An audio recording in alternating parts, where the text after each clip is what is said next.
Siema, oglądacie What the Fuzz Podcast, a tu wywiad z legendą US metalu. Pan Harry, the Tyrant, Conklin. That's me!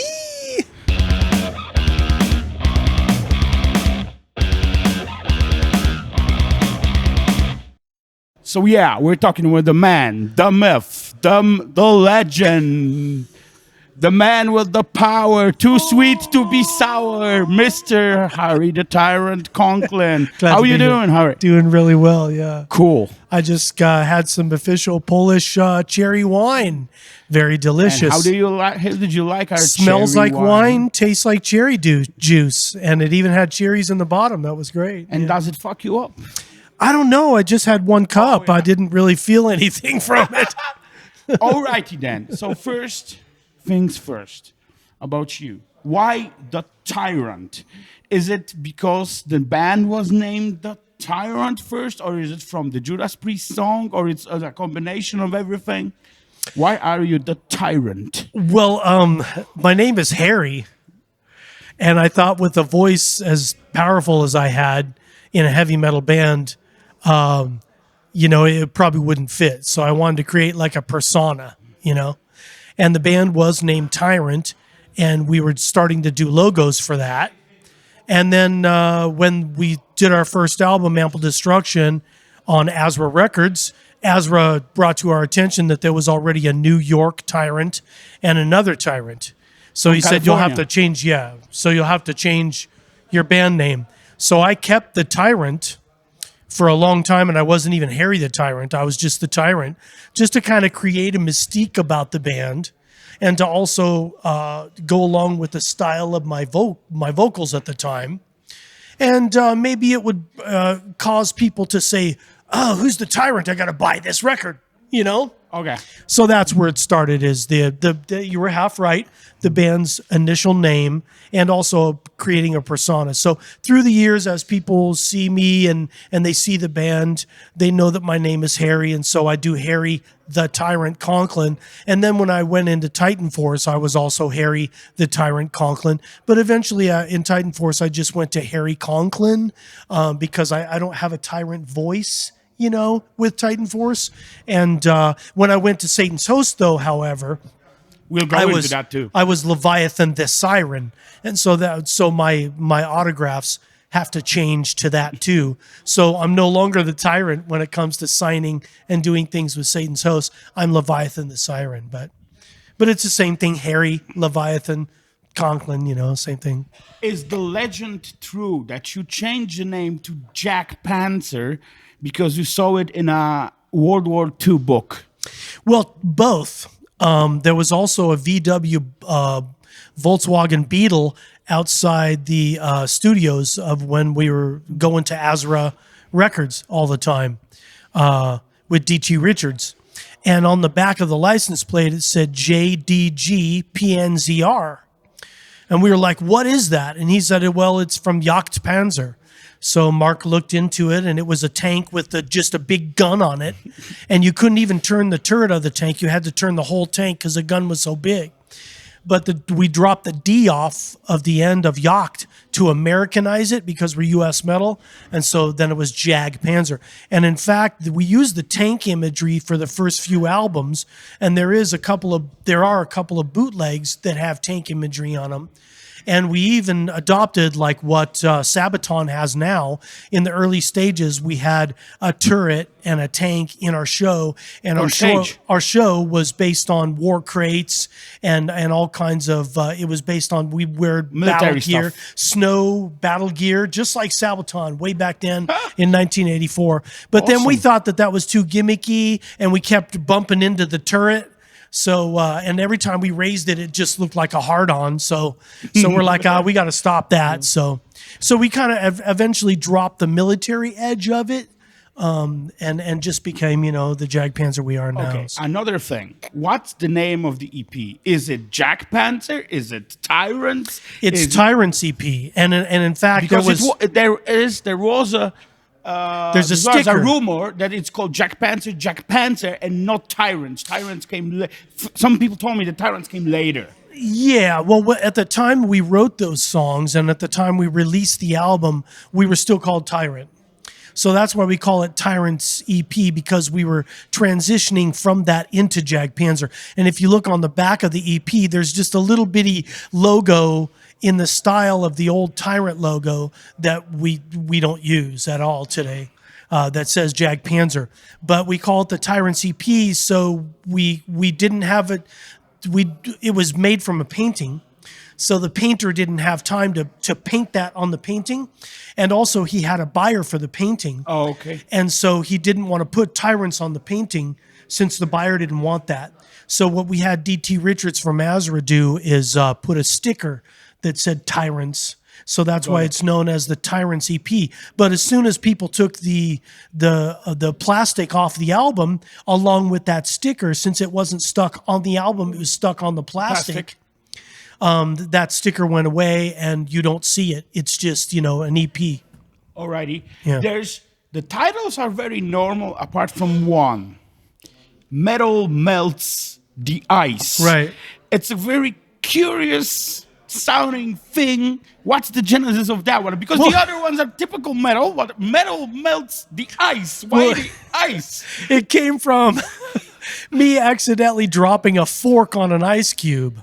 And I saw how quickly the fork just started corroding and decaying the ice cube. And I thought, oh, that's cool. The metal is melting the ice. And then Mark goes, what?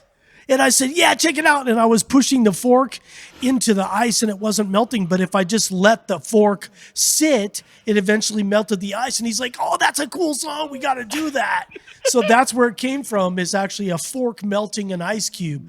But that's the heaviest thing, is like metal melts the ice off of your heart. Metal is so hot that it melts all the ice away. I mean, there's lots of hidden meanings that you can have between that. So the EP is a forerunner. It's the prelude to the thing of the things that you're most known for, I think so, to this day, which is Ample Destruction, which people say, and I did say in my review of it, it's a staple. If you want to show US metal, US power metal to somebody, you show them Ample Destruction. When creating it, did you had this blueprint in mind of US power metal that I also named it something in between heavy metal and trash. So faster than do you know what I mean?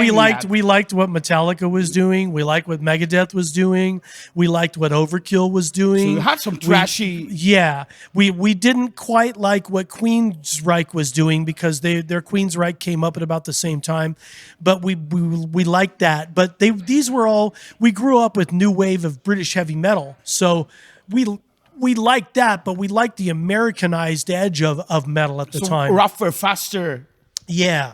And my voice could easily accommodate that because I had those shrilly highs, and this crazy wildness to my voice. So, but yeah, we just wrote songs that we liked. And even to this day, we don't ever write out of a formula. We just write what comes to us out of the ether.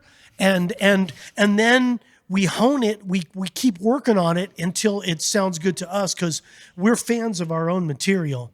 And once we lose that, being fans of our own material, we feel as Jag Panzer that's how we lose the connection with the true fans. Oh, yeah. Because if we can't be a fan of our own stuff, which is where it started with in the beginning, we won't play it with conviction, yeah. If you had to pick one song from Ample, which would represent Jag Panzer, which one would it be? It'd be Symphony of Terror. All right. I think, because it starts out with the heavy drums and then it has that super high and it has the galloping dun, dun, dun, dun, dun, cool.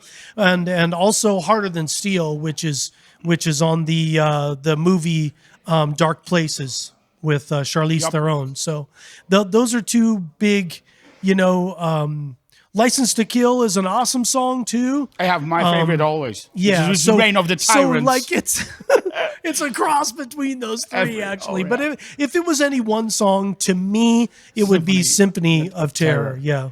All right, and now the creme de la creme of the collector questions. Why the hell does Ample Distractions have so many versions, bonus tracks? covers, bootlegs. It has ton of them. Record contracts only last so long, or basically publishing rights only last so long. And so once our rights die out, there's still a populace for that. There's still a hunger for that. And since we grew up on Azza Records, which was popular for shapes and designs and things like that, we figured we'd stick with that. And so, and whenever we release something new, we always want to give something extra to the fans. So either we'll give it a different mix to it. Yeah. We'll take it back in the studio and maybe remaster it. We'll give it a bonus track that was previously unreleased that we want to just shoot out there. We'll do a B-side of a 45 from a long time ago. Well, all kinds of crazy stuff just to make that a valuable thing, special to the fans, so they're not getting the cookie cutter same thing all the time. So that's why there's so many. But sometimes people just take it upon themselves. Yup. To just go, ooh, wow, I can make a lot of money from this. And so they come up with their own cover and they find a song maybe from a basement tape and they throw it on there and it comes out with shitty quality. And so that really pissed us off as a band when there was so much of these bootlegs out there. I have to say we dead ourselves as the most bootlegged band of all time because there's so much bootleg stuff of us. There was a legendary bootleg out of Greece that had the original cover with the witches all around on No Poser Records. Right. That was the most available CD bootleg until High Roller. And then there's another one where there's a Chinese guy sitting on top of bones that's red and white. Metalcore Records. Metalcore. That's not official? Yeah, that's unofficial. Oh, well, it became official later, but it started off as unofficial. Huh. And then there was one from Canada, which the same thing. It started off unofficial, but then we made it official. Okay. And then that's when we gave it the bonus track. But sound-wise, would you say that the High Roller Records is the definitive one? I would say, yeah, High Roller Records is a very good company, and they make sure that all their stuff from us is quality, yeah. Okay, then. And... that's where we do all of our box sets and stuff like that, and and the 2 CD version with the original mix that they put out now in a book, and posters from the ancient times and stuff. Alrighty then. So you recorded. It was when I saw reviews of the time, it was very well received album. The fans seem to love it. You guys seem to love it. What went tits up? That you had to leave and right after Ample Destruction, when we were starting to write the songs for Chain of Command, we changed our drummers because our drummer got married and his wife said, "Nah, you're not in the band anymore." So we got Butch Carlson in the band, and we started writing stuff that was a little bit more, let's say, top 40-ish or whatever. Melodic. Yeah, melodic. Yeah. Yeah, I said the evil top 40 word. And anyway, so at the same time, Shrapnel Records was doing a lot with Guitar Heroes. And Joey always thirsted for that Guitar Hero spot. So he wanted to chase that Shrapnel Records Guitar Hero, dream. And so we said, go ahead, Joey, do that. But in our search for finding lead guitarists, we couldn't find any at that time that were, comparable enough, that had enough soul. Sometimes they could play the licks, but then when it came to playing licks on our original stuff, it didn't have the soul and the blues feel that Joey had. Oh, yeah.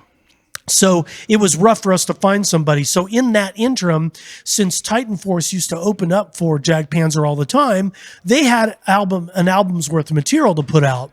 So I asked Mark, hey, can I do this Titan Force album as a favor to them? But wasn't Satan's Host first and then Titan Force? Well, Satan's Host was a long time. Satan's Host and Jag Panzer did things at the same time. Oh, yeah, but the Satan's Host album was 86, right? And Ample was 84. Ample was 84. So, yeah, pretty much the same time I was doing both things.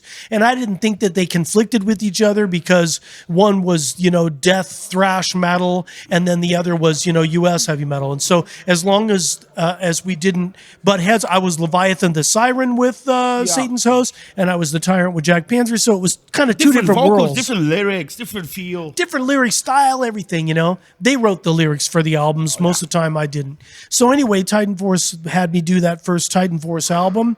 And what happened was I just got too far removed from Jag Panzer. And at the time, they weren't really into writing the songs. So Jag Panzer took a hiatus, and I continued on with Titan Force. Yep. But then the fans were saying, we need to hear more Jag Panzer. And I was basically stuck in Titan Force now because the Titan Force album was taken off. So I tried to come back in Jag Panzer, but they had Bob Parduba in the band, and they were releasing Chain of Command, which I respected Bob's vocals a lot. He's a great person. And in fact, we were on stage together a few years back at the Kid Festival. Keep It True. Mm-hmm. And that was really good. He actually did he did Chain of Command, and he did And we were together on that. And then he also did Never Surrender, which was my version of Leather Viper later on. So anyway, they did that, and they started going down that road. But then something happened with Titan Force, and the guitarist Bill Richardson died. And so we kind of broke off for that. And then Jag Panzer, Mark Brady approached me with some more demo songs and said, hey, I've got Ready to Strike and Future Shock. And what do you think of these songs? And I said, I really like them. So that's when Fourth Judgment came in. But yeah. Can we go back to Satan's Host? And my question, why does that first album, Metal from Hell, have no production at all? It sounds shit to this day. Well, we recorded it in a Christian studio. And we didn't know that at the time, but we recorded it in Christian studio. So it sounded great during the cutting of the record. But when it came down to mixing and mastering, they gave it like this grungy production. And the guitars were all nasally and the vocals were all back. And then we found out that it's because they hated the band and they didn't care. So they just gave it a 5-minute production and shoved it out to us. So you even if you remaster it, it's not going to be good. The tapes are... No, but we have re-recorded some songs. On the Celebration, we recorded some things. We recorded Witch's Return. We did Metal from Hell. I think we did Hellfire as well. So, we want to do it justice. And we always play those in the set and do them justice there. But yeah, we're really sad about that album. But in a way, it's kind of cool because nothing else sounds like that. True. And it's almost like the purity of the death metal bands from Norway, how they're like, oh, we want our albums to sound lousy. The shittiest possible. So it goes right along with that, yeah. All right, and what's the deal because I saw so many anecdotes and versions, what's the deal, what's the history behind Midnight Wind? And why does it open with Black Sunday, which is a Jag Panzer? Well, Black Sunday was written by me on a bass, and I wrote the bass riff, and then they wrote the song, and it was about just people at a concert hold your candles high is holding their lighters up in a concert. And just the feeling of the energy of being at a concert to me was like a religious experience. So I called it Black Sunday. But for some reason, it never caught on with Jag Panzer. Whenever we played it, the fans, it was too far removed from it, and it didn't sound like a Jag Panzer song. So I asked Mark, do you mind if I use that Black Sunday song and take it to Satan's Host? And he said, I don't care. I never really liked the song anyway. So yeah, we did Black Sunday, and we did the Patrick Elkins version of Black Sunday, and then it really caught on. And so it made me happy because it was my bass riff to begin with, but what's the deal behind Midnight Wind? When was it recorded? Was it supposed to be second album, or only a demo, only an EP? I heard so many stories about that one. The guy from Web Records, it was all finished and it was all recorded, and we were getting ready to mix it and master it. What year about? 93, I think. So that's why it came out in 95. Yeah, right before Mechanized Warfare, I think. No, Mechanized Warfare 2001. Yeah, then it was before Fourth Judgment, I think. Many years before that. Anyway, it was getting all ready to be done, and then the record company president got popped for something and went to a federal prison. Oh. So we had no record label. And so we shopped around for record labels, but Metal from Hell wasn't doing too well in the markets. Oh, yeah. And so they said, there's really not a niche for that, so we can't take it. And so it just fell on the wayside. Oh, got it. Yeah. So that's why it got released only recently. Right. With the proper It cover. got and re-released, everything. yeah, with the proper cover. Uh-huh. All right. And so let's go to a topic that you were not in a band on that release, but I want to hear your take and your opinion on Dissident Alliance, because we all agree, and Mark also agrees, I talked to him, that was a mistake. Yeah, well, it was a time, a period in Jag Panzer's life when they kind of were trying to fit in with what was going on at that time. And there was that type of stuff going on. Plus, the Daniel Conka's voice could not do the things that, that Bob Parduba and I were doing. Yep. And so they kind of had to go that direction. But I like the darkness of it and the ominous of it. And I actually even, we rearranged some songs that Mark says, hey, when we recorded these songs, that wasn't the arrangement that I wanted. So let's do the arrangement that I wanted. And so we released them on Decade of a Spike Nail Back. Yeah. And did those, like the church and everything, and did those songs justice. And also we kind of proved to the fans that, those were good songs. It just didn't have the right people on them. Oh, yeah. So your take is that they were songs that were, well, maybe not arranged, but the ideas were there, the execution was not there. Right. I think what they were trying to do was accommodate Daniel Conka's style of vocals, and at the same time trying to get their vision through.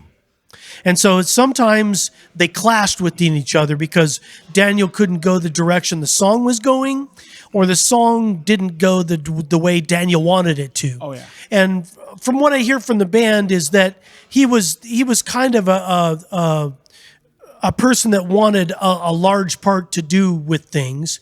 And basically Jag Panzer to me has always been Mark Bridie.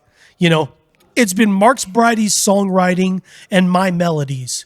That's what Jag Panzer really is. You can remove everybody else, but if it doesn't have my melodies and it doesn't have Mark Bridie's songwriting, it doesn't sound like Jag Panzer. It never has, So, well, Chain of Command is close. Chain of Command is close, but still, Mark had a lot to do with that. It. Yeah. True. And also Bob was kind of emulating my style of vocals there. Yeah. Because half of Chain of Command was already previously written, but from demo tapes that we did, we just didn't have time to release it. So I think they wrote 3 or 4 more additional songs, and then they took my Leather Viper and turned it into Never Surrender, because I told Bob, if you're going to do that, please put different words to it. You can take my melody and stuff, but make it your own. Put your own thing into it. So he turned it into Never Surrender. So that song was already there, And I love me some Titan Force. But my thing with Titan Force is, why the change between the albums? Because the first one is more true blue riffy metal with this touch of US power metal that I do truly like. The second one I like also, but it's more akin to something that Fitzwarning could release, or maybe Queen's Reich, something like that. Why did you go into that progressive direction? Well, as the years go by, people get influenced by other things. Oh, yeah. And those influences sometimes bleed into what you're creating, because what you create is from your heart and your soul. And if you're influenced by other things, that's going to leak into it. It's really hard to stay true to your original when you're constantly influenced, bombarded with all these other things. And so there was an expanse of time between albums, and so that's what happened. The drummer got influenced by certain people that he had heard. The guitarist was influenced by certain things, and so the songs kind of morphed into that direction. And then once we got into doing that 4-song EP that came later on with Only the Strong, Darkness, Wrong Side In, and I can't think of the other one, but they're released on YouTube only right now. But those have a great departure from anything else. They were really heavy, and even my vocal style was heavier and meaner, and there was still the same melody there, and there was still elements of Titan Force, but it wasn't anything like Chase Your Dreams or, Master of Disguise or Blaze of Glory. Yeah, Shadow of a Promise, And how did Titan Force do in the markets? Did you tour the records much? How was the reception to that band? Well, we really couldn't tour much because for some reason, Titan Force didn't catch on until 10, 15 years later, Right. It's weird that when we came out with it's like we were ahead of our time with that sound. That sound wasn't happening yet. People weren't akin to that type of power metal yet that had jazz influences in it, that had like almost Steve Perry-like melody lines and stuff in it. So it was too different, and people almost rejected it right away. And so it wasn't until 10 or 15 years later that people started going, wow, I really appreciate this, like fine wine, or allowing Jack Daniels to cure before it's good, Yep. So it was just like that. I think that's what it is sometimes you create something that's so fresh and so new that it's crazy on people's tongues, and they create a fear about it. And then they really don't appreciate it until years when they start maturing on their own and their music taste elevates to that level. And then they say, oh yeah, well, now I understand what this album is Do about. you plan on doing a third album with Titan Force? On this show in Up the Hammers, we're actually doing a song from when they were three brothers called Too Late. And then we're doing almost all the songs on the first album. And then we're doing 4 or 5 songs on Win or Loser. Oh, yeah? And we also have a brand new song called In the End that we did a few years ago at another Up the Hammers festival. It was actually at Up the Hammers instead of Hammer and Iron. And that was received really well. Yeah. So maybe they may be for Titan Force album, possibly. I really don't think so at this point because we've had the songs for over a year. And the last time I talked to Mario, he was kind of really bummed out about the approach of everybody, all the other members in the band.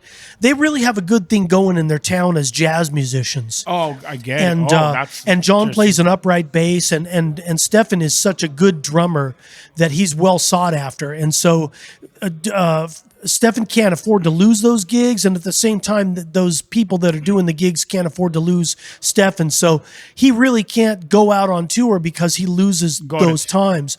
And that's really where his heart is playing like Steve Gadd and stuff like that. So that's where he really gets the most pleasure. He loves playing his heavy metal drums, obviously, but to play those syncopated rhythms and get himself into it and to groove so well as he does, that really turns him on. Oh, I got it. So I think they just haven't really, their heart is really no longer into it, is what, I don't want to be mean, because they still have heart since they're three brothers. They still love to play together and they still love to do it. But I just don't think that their creation and stuff, they just don't have it. Got it. And that's how it was explained to me by Mario, because last year I was telling people when I was on tour with Three Tremors and Jag Panzer, yes, there's a new Titan Force album coming. Look for it, because we had 8 songs ready to go.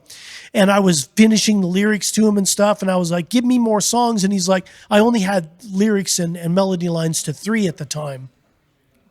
And In the End was one that was fully complete, but we have 2 more that are fully complete as well. And I said, give me more songs so we can continue. And he's like, well, there's things I need to change. It's not quite, I don't like this, I don't like that. And so as time went on, those songs just kind of faded like a nightmare or a bad dream or something, yeah. You mentioned demos. So there's a very peculiar demo in your history, which is Shadow Thief, which to me sounds like a basis that later, after adding some songs, became really The Age of Mastery. Right. Most of those songs appear on The Age of Mastery. Right. So what's the Shadow Thief? I think kind of the basis of what would you do with you because Chain of Command was one, but Shadow Thief was with you, right? Well, we wrote most of those songs on the Shadow Thief demo during the age of Chain of Command. Oh, yeah. And it was going to be on the Chain of Command album. But when they got Bar Parduba in the band and they had Chris Leseg on the guitar, they had other members, they just changed their drum out to Rickard Sternquist. I mean, they had the only original members back then were John Tetley, the bassist, and Mark Bridie. So, you know, at that time, they just said, no, let's write different material, but we still have these. And so the fans were crying out because they had leaked demos that they really loved. No official. Yeah. And so we decided to make it official once we got back together with Century Media and Fort Judgment. So between Fort Judgment, which I really like because it's heavy, and Age of Mastery, which one would you pick as the better album? I like Age of Mastery better. That one has Iron Eagle. Yeah, it has Iron Eagle. Which I love. It has the song Age of Mastery, which I really like, the title track. And Age of Mastery is actually the only album that has a title track song. Fort Judgment has Judgment Day. So there's, we don't have a Deviant Chord song. We don't have any songs. Mechanized Warfare. Even the new album, The Hallowed, doesn't have a Hallowed song. So Age of Mastery is the only album that actually has a title track to it. And now I'm curious, why did you cover Jack Starr? That was... which I love Jack Starr's Burning Star, Mike Torelli and everything. That was a favor to, I think, Oliver or Bart, or maybe both of them. Oh, yeah? And they said, hey, man, we really love Jack Starr, and we really like Jack Starr. And at the time, Todd Michael Hall was in the band. And I really, have been loving Todd Michael Hall for forever, And so we asked permission to do that. And he actually said, yeah, go ahead, do that, but send me a copy of it and before you release it. Oh, yeah. So we did. We sent him a copy of it. He okayed it and said, yeah, it's fantastic. And so we decided to release it. But it's basically to pay homage to him, because he is so great and his music has gone just unnoticed. Many albums of his have just gone unnoticed. And he's such an amazing person, So we're like, this is fucked up for this to happen to you. Let's cover and see if some of our fans will cross over and reignite their passion for you. And then there's Taint to the Throne, which is ambitious, very melodic, very conceptual, which I love. But to most fans and to me, it does fail when, just Mechanized Warfare is better. Right. Mechanized Warfare is so much to the point. We were on tour, and Rickard Sternquist said, you know what? It's a time in our band for us to do a concept album. And we said, really? And he said, well, hear me out. The concept is Macbeth. And he said, every theme about that play, Macbeth, is heavy metal themes. There's treachery, there's death, there's deceit, there's, betrayal, there's everything about it. So he said, if we can do this right, this will be a huge thing for us and the metal community as a whole, because Macbeth, the story of Macbeth it encompasses everything heavy metal. So we did it. It was a big feat because they had to write the music with the play in mind. So I had to edit the play and read the book and then read short terms of the book and watch movies and adaptations of it to try to come up with a very short, condensed version of it. So I could send pieces and parts to them and they could try to, manufacture these songs around it. And before we even got started, half the songs were already written for the album. So then it was my job to figure out where that song fits in the story. And after, taking it down and putting actual female voices in there and stuff, we wanted to take it out on the road and do like a little short play about it. And we had characters and everything, but Century Media was not interested in that at all. So we totally bombed on that. Yeah. But that would have been a cool thing because that would have been just like Mindcrime, to do it like how Mindcrime did it with all. And Mark is excellent at videography, so he could have chimed it all in. We had a female actress all ready to go that was going to play Lady Macbeth. We had a 3-person choir that was ready to go from Romania, and we had a 5-piece orchestra that was ready to go. Yeah, we had everything ready to go, and Century Media said, we're putting all of our money into Tiamat, so see ya. Yeah. So, but you did, as I said, return with mechanized warfare, which people, and I do still think, from modern Jag Panzer albums, if you want to go to one, that's the one, yeah. Go to that one, because it had text to Take to the Sky, Frozen in Fear, Silent Letter, All Things Renewed. Right. You go on and on and on and on. You could just play it, and like you went with, you just start with Take to the Sky, and Take to the Sky is enough. Yeah. It's like, that's good. To me, when I put it on, it was like, okay, this will not be bad. Yeah. It cannot be. Yeah. And it's not. And it's got a cool cover. It's got astoundingly cool cover. And Chris was really gelling with the band. You even have a fucking video to Take to the Sky. Yeah, which usually you don't. With a real mountain goat in it. Yep. Yeah. What's your recollection of doing mechanized warfare, like compared to Taint to the Throne and those things that you started with, like Age of Mastery? That one seems really well gelled, like compositionally and like in a band sense. Well, that was the first time that we actually were writing separately. Oh, that's funny. Yeah, I was doing a lot of things at the time. I was doing Satan's Host. Yep. I was finishing up the Titan Force stuff. I mean, it was just like crazy times for me. So Mark would send me things, or I would go to Mark's house and listen to these demos, and we would create these things either in his house, or I would sing them onto my phone, and I'd give him ideas. And then, so we'd go back and forth with him, and then I'd write lyrics, and he'd say yes, no, change this, change that. So it took us about a year to write that album. But when we were done, we thought, oh my God, this is really amazing, because we were shocked as our fan, looking at our own stuff. And then at the same time, I was really experimenting with layered vocals, and I was doing a lot of strange voices with Satan's Host at the time. So I asked Mark if I can adapt some of those voicings and stuff with Jag Panzer at the time that I've never done before. And it gave the record like a different edge, a really dark, ominous edge. And it was great. Yeah. And plus, since I was singing so much and gigging so much, my voice was really pristine. And so it was super high and shrill, and I had a lot of control over it. So yeah, and like I said, Chris was really gelling. Everybody was really gelling. Can't remember if I think we did a short tour, like maybe 18 days with Mechanized Warfare. And Chris wore a wife beater t-shirt during that time. Yeah. And I had short black hair, and I wore trash bag pants. Yeah. And there was a band that we were on very short time, but there are live recordings of it called Ballistic with Tom Gaddis. He's also unsung US power metal hero, I would say, from all of his stuff he done. What's your take? What was your history with Ballistic? Richard Sternquist got me excited about that. And he's like, he doesn't have a singer, and he's got songs.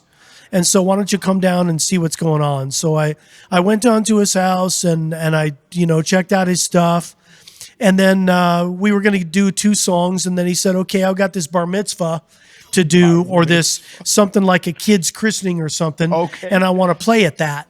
And so that'll be like our gig. Yeah. And all of the family members and stuff knew what he did.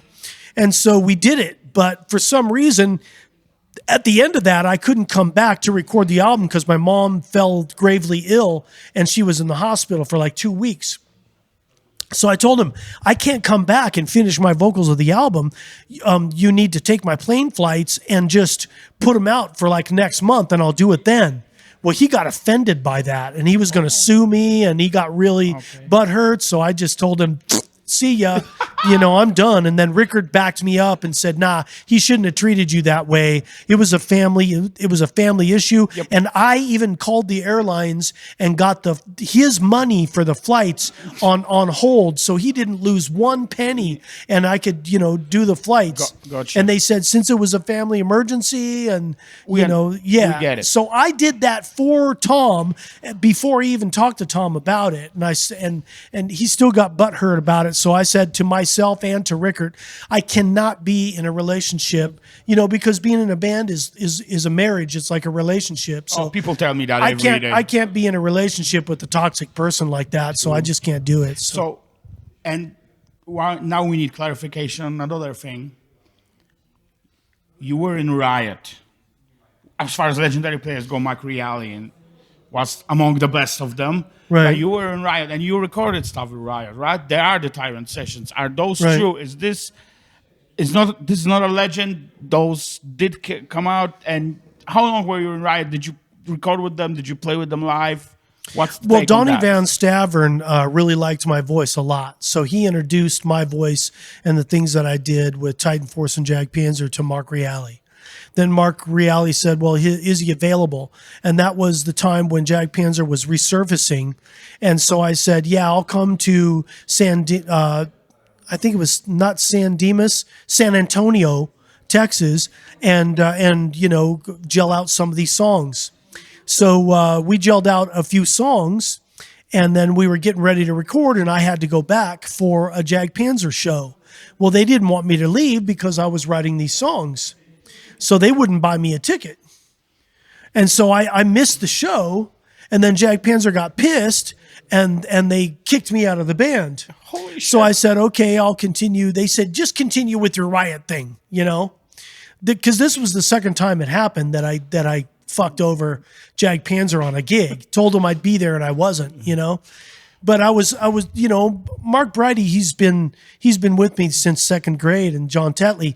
So we're lifetime friends, and we always communicate, and we try to put it out there as much as we can. And he understood that there was nothing I could do about it, but we had this show booked, and I told him before I even left for San Antonio that yes, I'll be back. And then for me to go back on my word, he was really hurt by that. So he just said, go ahead with Riot. I really like what Mark Reilly is doing. We were all fans of Narita and everything. So he went forward with it. Well, Sandy Slavin and his wife, they didn't connect with me as far as like chemistry. Oh, yeah. So when I was on tour, Mark Reilly and I would like play games on stage, and he would play a blues riff and I would go off on it, and I would just make up lyrics like Big Titty Woman or something. And she hated that, but the fans loved it. So, when you have this like bad chemistry between people, sometimes you can never work it out. Oh, yeah. And that's what happened is there was a bad chemistry. They left me hanging. They never picked me up for rehearsals and everything. They just took me out to California and said, you're on your own. So I found a plane ticket back, and I went and did that Satan's Host stuff, finished up the Titan Force albums, all that from then on. But then I went back to Mark Reilly, and he said, hey, I've got a few songs. This was like maybe 15 years later. Actually, just a few years before his death. Oh, yeah. And he was living back with his parents because he was having health issues. Yeah. So he flew me out to New York for 3 or 4 days. We gelled out these 3 or 4 songs. That was Medicine Man, Magic Maker, and a couple other songs. They actually were Rhett Forrester songs. Oh, yeah. And he said, let's hear what you sound like. So Green Street Studios liked my voice, even though it was kind of like David Coverdale. But he didn't really like the edge. He wanted a different, something that was more like what Todd's doing, cleaner. I had more of a pristine, husky, thick voice, yeah. and he wanted a cleaner, pristine voice. Yeah. So the studio liked it, but he didn't really like it. So he said, okay, let me gel on these songs for a while. I got to send you back to Colorado. And I just never heard back from him. Oh, yeah. And they went on with, some other people. And so that's what happened. So the Green Street tapes are still out there. I've got all 4 tapes at home with the original labels on them. And I'm afraid to put them in my cassette player because I don't want it to get eaten. But yeah, that's what happened. Oh, yeah. They just, change of mind to things. He changed gears. He kind of just lost out of touch. Once I got back home, I was finishing some things, and I never got that call back, so I never thought of calling Mark back. And it was sad because I should have, because a few years later he passed on. He was a legend. He was a legend. So when you're talking about Satan's Cost, and you came back to Satan's Cost, how were the fans with that? Were they accepting of the different touch you gave to Satan's Cost? Because when you were out of the band, they went in a more traditional death black metal. Yeah, with Eli. Yep. And then when you came in, it was a US power metal-fied version of Satan's Cost. So how did the fans react? Because I know online everybody loved it. Almost like King Diamond on steroids, Yeah. Everybody loved it online, but how did the fans of, say, like core fan base of Satan's Cost react? Oh yeah, to they it? were ecstatic. Cool. Yeah. That first By the Hands of the Devil album was huge. That one, and that's why we followed up with Virgin Sales, and then just kept going and going and going, because Pat just keeps writing songs. He's always constantly writing songs. He's like John Lennon. He's got 50 songs ready to go all the time. Norwegian Wood. Yeah. You did that. Yeah, and you did a take, and you. I saw that you sang in Grim Reaper, maybe, or is that a rumor only? No, we just we asked Steve Grimmett if we could do a take of his song. Oh yeah, because we used to cover it live as a bonus track live, And so we thought, it's about time we put it on a record. So I said, well, you better talk to Steve. So Pat talked to Steve, and Steve said the same thing that Dave Chastain said.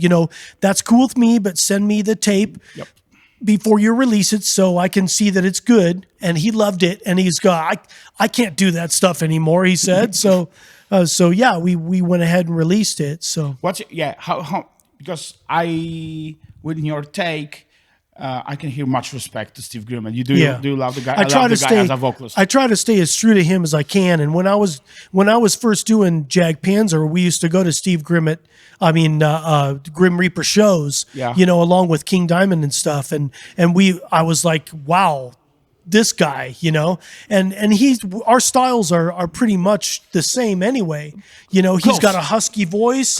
He's got these super highs, Sure, our melodies are different, and he's British, obviously, but our styles are pretty close. So, but I always admired him, and I always tried to sing his songs, and that's why when I got up and did that Keep It True tribute to him, I cried at the end when I got off stage.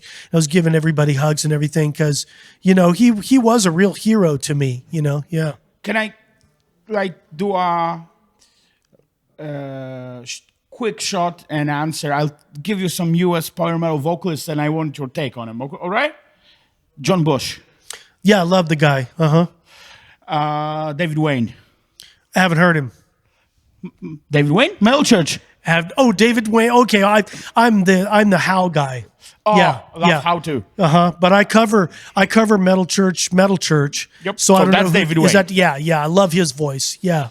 Astoundingly good. Jeff Tate. Love Jeff Tate. Yeah, even the early and the later stuff. The Empire album is amazing. The Promised Land album is amazing. See, you're different than me. I don't like those. Yeah, but the songs there, to me, they have a lot of Beatlesque to them. Kind of, yes. Yeah. J.D. Kimball. I don't know who that Out guy is. of Omen.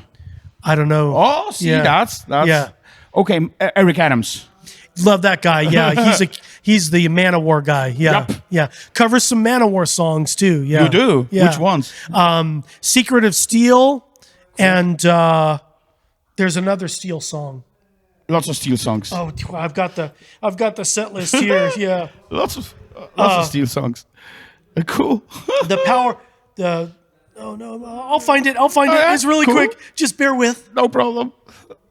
It's actually a funny moment. It's a group that I'm in called In Memory in Greece. Oh, yes, I saw that. I saw that on YouTube. And we do songs from people that have passed away. Yep. So here it is. Sign of the Hammer. The Sign of the Hammer. That's not Steel, but... And Secret of Steel. Oh, yeah. Sign of the Hammer. Yeah. Cool. Very, very cool. And I asked to do Sign of the Hammer with the guitarist... Ross the Boss. Ross the Boss. and he asked me to do it, but I happened to not be available at that time. So all the way up until the 11th hour, I had to leave on the bus because it was leaving, and I couldn't get up on stage and do that. Yeah. So let's go back to Jag Panzer. And after mechanized warfare, people do still like all of the stuff that came after, but the recollection of many people and my own is also that you went a little bit in a European power metal direction. So not so rough, a little more melodic, a little faster on the double bass drums and so on and so forth. Do you agree with that? What's your take on that? I can, but like I said, it's all Mark Brady's vision. Alrighty then. Whatever Mark Brady's influenced with at the time, that's what shines through.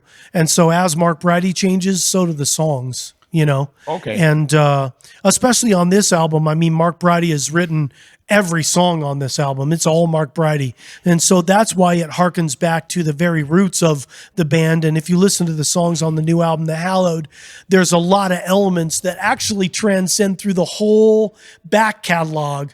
You can hear, oh my God, this is this song. This is that song. There's elements of this song in there. That sounds like Warfare. That sounds really close to the riff of Warfare. So it's really crazy. So it's gonna be old school. Yeah, well, old school and new school. It's a new departure because it is a concept album, but there's punk issues in it. Punk. Yeah, there's punk sounding songs.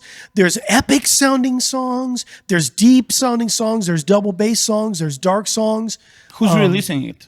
Central Media? No, it's going to be on Atomic Fire. Oh, yeah. Atomic Fire Records. And they've already they haven't given an official release date, but they're already announcing that they're All right. that it's on there. Yeah. All right. And so Riot 5 is also on Atomic Fire. Yep. Yeah. Yep, There's yep, lots of great groups on Atomic Fire. All right. So we went, I think, through everything. And So yeah, this is it. This is it. And you're. This is the Hallowed. Of course, you're here first time in Poland. So your words to the Polish fans, the fans of our podcast, and to everybody who will watch this, the floor is yours, Mr. Tyrant. Your dumplings are excellent. You have the most beautiful women in the world. And aside from the weather, it's really awesome. So hopefully we'll see you guys at the show, you metal maniacs. Thank you, goodbye, and good night.